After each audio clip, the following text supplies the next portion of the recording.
É pela árvore boa que você conhece os seus frutos. E a árvore má, você também a conhece pelos seus frutos. Nós estamos quase adentrando o tempo quaresmal. E no tempo quaresmal, ele tem duas festividades, dois momentos, uma no início e uma no término da quaresma. A quaresma, ela é ladeada por essas duas grandes festividades. Uma grandiosa, a outra nem tanto. A primeira festa, que ela é muito grandiosa, é a festa do Carnaval. E a outra festa que nós celebramos e que deveria ser uma festa grandiosa, mas enfim, por N motivos que não depende de nós adentrarmos aqui agora, né? Ela não tem essa grande proporção. É a festa da Páscoa, aonde Jesus está ressuscitado.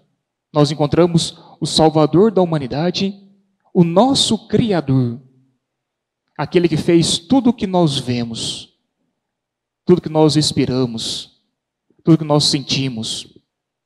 A festa dele é pouco lembrada. Então, diante desse momento que nós estamos aproximando, diante dessa festa que também nós estamos aproximando, e para ressaltar o valor de nosso Senhor na nossa vida, eu gostaria de ler essa liturgia desse domingo, que é chamado 50º. É um domingo que nos prepara para adentrarmos a quarta-feira de cinzas. Eu gostaria de ler essa liturgia com viés não moralista, mas com viés mais josefino. Vemos aqui a figura de São José. Aí vocês vão dizer assim, ou podem estar pensando, né? Aonde tem São José aqui? Em todas as leituras, em todas as palavras. Aqui nós encontramos a figura de São José. Talvez aquilo que Jesus está dizendo aqui é sobre a hipocrisia.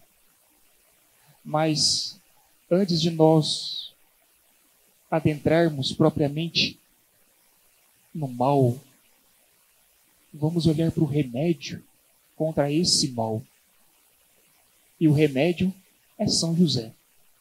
São José, quando ele aproximou de Maria, ali naquele momento já iniciou o seu tormento. Já iniciou a sua cruz. A cruz que depois o seu filho adotivo lhe assumiu. São José, então, naquele momento, ele já assume a cruz. Por uma questão muito simples. Vamos abrir um parênteses aqui.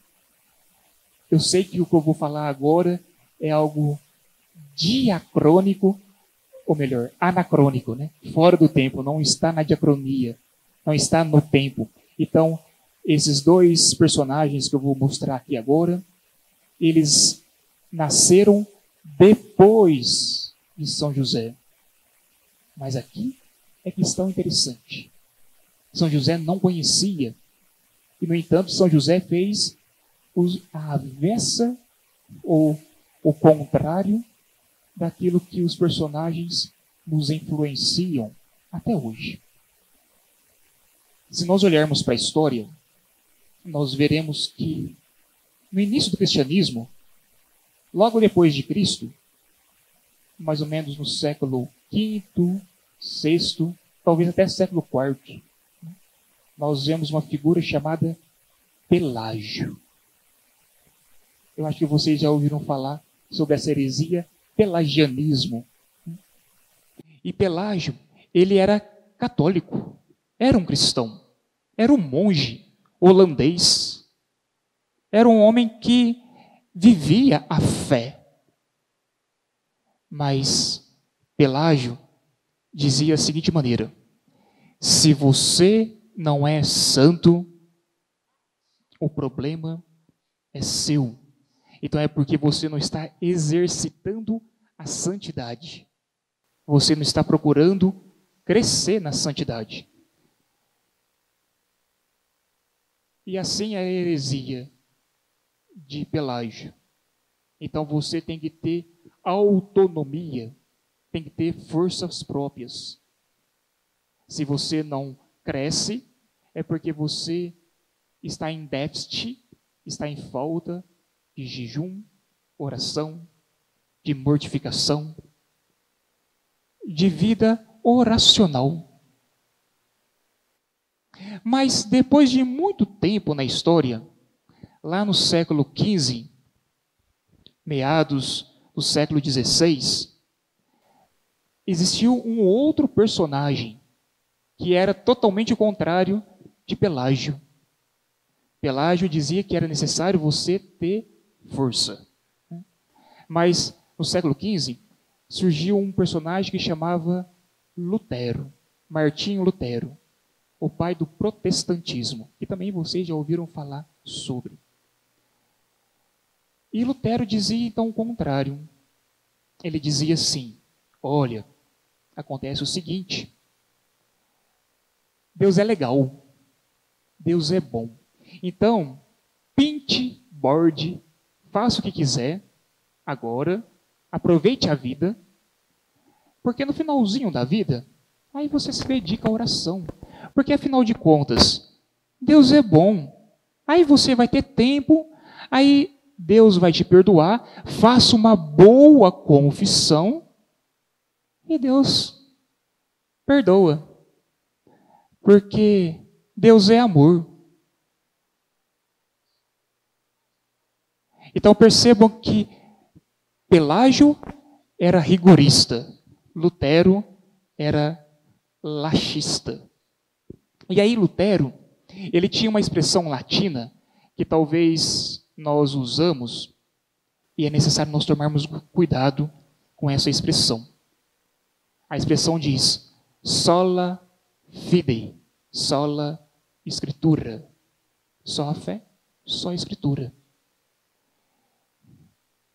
E notem, é claro que a fé, é claro que a escritura é algo importantíssimo, sem mérito e desmérito. É muito importante. Porém, só a fé e só a escritura não basta. E Lutero não via isso. E a liturgia de hoje fala o que nós precisamos, que eu já vou dizer. Então, feche parênteses. Voltemos a José. José não tinha nem Pelágio, nem Lutero. Mas o próprio São José, ele viveu aquilo que é necessário. O que é necessário? A graça. Recorrer à graça. Então, quando São José ele foi fiel para com a Virgem Maria, ele foi prudente. O contrário de hipócrita é prudente. José, ele via a realidade, não com os olhos, mas com a cognição, com o pensamento, com a mentalidade. Porque a mentalidade de José não era iluminada pelo seu mundo passional, era iluminada pela graça do Espírito Santo, a graça divina. Acontece que quando nós estamos com os nossos sentimentos aflorados, sei lá, vamos pegar um exemplo. Quando nós estamos enamorados por alguém, apaixonados, acontece o que acontecer, surge o que surgir, faça o que fazer. Nós não conseguimos ver o defeito daquela pessoa, porque nós estamos com uma paixão avassaladora, que tampa a nossa visão, e faz com que nós não façamos as coisas certas, pelas razões corretas. Agora vamos pegar o oposto. Quando nós estamos irados com uma pessoa, talvez aquela pessoa nos tirou do sério, talvez aquela pessoa nos incomoda, talvez aquela pessoa nos injuriou. Então nós estamos com raiva daquela pessoa. E aí nós ficamos cegos. Tudo o que acontece de ruim em nossa volta, tudo o que há nas contramãos da nossa vida, culpado é aquela pessoa. E José não. José, ele olhou para a Virgem Maria e apaixonou por ela. Mas aí depois que eles foram fazer o anelo, depois que eles foram casar, Maria apareceu grávida. E eu fico pensando, como que José não sofreu internamente ao ver a sua donzela esperando o filho de outrem, que ele nem sabia. E no entanto, José, ele tinha a lei que estava a seu favor. Olha, se você pegar uma mulher em adultério ou que fez algo errado, apedreja, repudie, separe. Moisés permitiu. Mas José não. Ele se refugiou. E deixou a sua razão cognitiva ver a realidade. E porque ele fez esse movimento, ele é prudente. Ele foi prudente. Aqui no Evangelho, quando Jesus fala, olha, um cego não pode criar outro cego, uma árvore má dá mau fruto, uma árvore boa, bons frutos, o espinheiro não dá o figo, nem o pé de figo, espinho, aonde está o seu coração, aí está o teu tesouro. É isso que Jesus quer mostrar para os seus discípulos. Notem que Jesus dizia para os discípulos, não dizia para os fariseus, para os homens doutores da lei, para os sacerdotes. Não, daquela época. Jesus não estava dizendo para outros. E se fosse para outros, o contexto mudaria totalmente aqui. Jesus estava contando para os seus discípulos. Eram homens que já estavam engatinhando na fé. Que já tinham uma possível fé. Era para aqueles homens que Jesus está dizendo: olha, vocês não podem ser hipócritas. Sejam prudentes.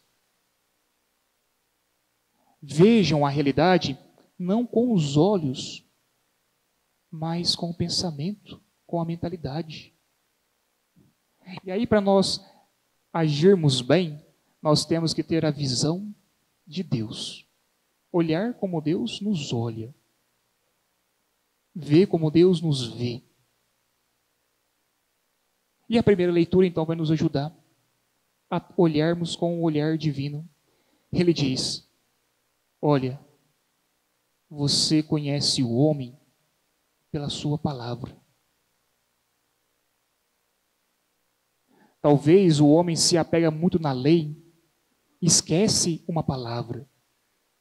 A palavra não com P minúsculo, mas com P maiúsculo. Uma palavra que não é uma palavra que denomina algo, mas uma palavra que tem vida, uma palavra que tem nome próprio, uma palavra que é eficaz, é cortante, uma palavra que é penetrante, como espada de dois gumes. Essa palavra chama Yeshua, Jesus. É isso que a segunda leitura nos dizia. Paulo nos estava falando pelo terceiro domingo consecutivo. Então nós já víamos, desde o domingo retrasado, Paulo no capítulo 15. E agora estamos, semana passada, novamente. E agora, de novo. O que Paulo quer dizer no capítulo 15? Para nós, com essa última perícope terminando, que encerra o capítulo 15. Paulo está falando de imortalidade, de mortalidade, daquilo que é imperecível e perecível. Fala umas coisas assim que às vezes nós não entendemos muito bem, né? Mas Paulo termina dizendo: graças sejam dadas a Deus, que nos dá a vitória pelo Senhor nosso Jesus Cristo. Graças. Essa palavra grazie significa, sim, uma gratidão. Dá méritos para nosso Senhor, porque Ele nos salvou. Mas essa palavra grazie, ela significa a graça divina. Então percebam aqui nessa pequena leitura, São Paulo mostra para o Corinto, para o pessoal de Corinto, ele mostra Jesus é vitorioso por 3 razões, no mínimo. Ele diz: Jesus venceu a morte, onde está a tua vitória? Então Jesus venceu a morte. Ó aguilhão, o pecado, o aguilhão da morte é o pecado. Então Jesus venceu a morte, venceu o pecado. E a força do pecado é a lei. Jesus superou a lei. Venceu a morte, o pecado e superou a lei. Se nós quisermos uma quarta vitória, existe também. Jesus venceu o Hades. Jesus venceu a mansão dos mortos. Por quê? Rex, ressuscitou. Então, percebam que a pessoa de São José, ele superou tudo isso, sem conhecer rabinos, sem conhecer doutrinas, ele viveu a graça. E a graça, então, impulsionou ele a tomar, a ficar com a Virgem Maria, a ter nosso Senhor nos seus braços, a ser fiel ao seu Deus, ao nosso Deus. Talvez o mundo, ele aprendeu a lição de casa direitinho, né? Eu sou formado em Nietzsche, Friedrich Nietzsche. E Nietzsche, ele tem, ou tinha, né? Ele tinha uma visão de dizer assim: o ser humano está além do bem e do mal. Ora, será que o ser humano está além do bem e do mal? Será que o ser humano não tem a compreensão, não sabe que o veneno me faz mal, o nutriente me nutre, redundância, né? Nutriente me nutre e me faz bem. A gente consegue distinguir aquilo que é bom, aquilo que é mal. Nós conseguimos distinguir e dizer assim: espinheiro, dê frutos. O espinheiro não vai dar frutos. Ortiga, dê figo. A ortiga não vai dar figo. Árvore boa, dê maus frutos. A árvore boa não vai dar maus frutos. Por quê? Porque eu sei que a natureza do cachorro é latir. A natureza da vaca é mugir, dar leite e comer capim. A natureza do gatinho é miar. A natureza do passarinho é voar. A natureza da cobra é rastejar. Ora, se eu sei tudo isso, e se eu acredito que Deus é amor, talvez eu não acredito, mas se eu acredito, porque um tal João evangelista disse que Deus, caritas est, Deus é amor. Então, se Deus é amor, e se Deus me fez, logo, o ser humano tem que amar. Mas ele só consegue amar se ele tiver essa graça. São José, quando ele tomou Maria consigo, ele viveu a cruz, como eu dizia. A cruz da pobreza ali em Nazaré.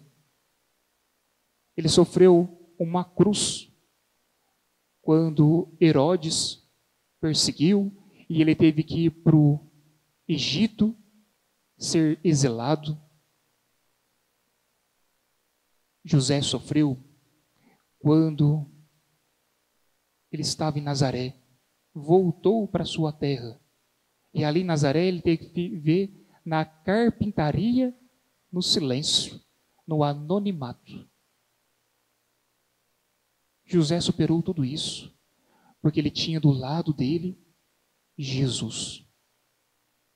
E a Virgem Maria, que nessa trajetória que nós estamos iniciando, os nossos neurônios para vivermos o tempo quaresmal, que nós possamos pedir o patrocínio de José, que ele possa nos tomar pela mão, nos orientar para sermos prudentes, sermos árvores boas, para que nós produzamos frutos bons.